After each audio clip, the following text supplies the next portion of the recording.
कावळ्यांची विचारधारा आणि आपली विचारधारामध्ये खूप फरक आहे. कावळ्यांची विचारधारा म्हणजे जबरदस्त हो. वडील वारले होते, शमशानात गेलेलो. माझा परिवार गेला हो.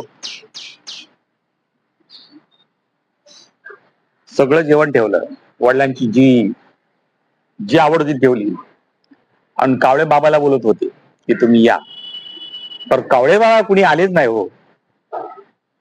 माझ्या बहिणींनी सगळ्यांनी रिक्वेस्ट केलेली की या, काहीतरी खाऊन जा. तर कावळे बाबा आले नाही. आता आमच्याच घरच्या माणसाने काय बोलले काय माहित नाही, पटापट आले आणि कावळ्यांनी खाऊन गेलं. पण आजचा विषय असाच आहे कावळेवरती. कारण मी बघितलेलं आहे की माझ्या आसपासला कावळे भरपूर असतो. त्यापासून मी कावळ्यांना काय ना काय खायला घालतो आणि कावळे सुद्धा आता माझ्याकडे येतात न घाबरतात. माझ्या खुर्चीच्या आसपासला उभा राहतात, काव काव करतात. पण माझ्याकडे असेल तर मी देतो बिस्किट किंवा काय बी देतो खायला. पर हे देणं फार वाईट गोष्ट आहे. पर काय करणार, जबरदस्ती मागतात हो. थैली बी असली तोडून घेऊन जातात. तर मी त्यांना काय बोलत नाही. आता कुणीतरी मला मिठाई दिली खायला तर मी त्यांना थोडंफार ठेवलं, पर एकट्याने नाही खाल्लं.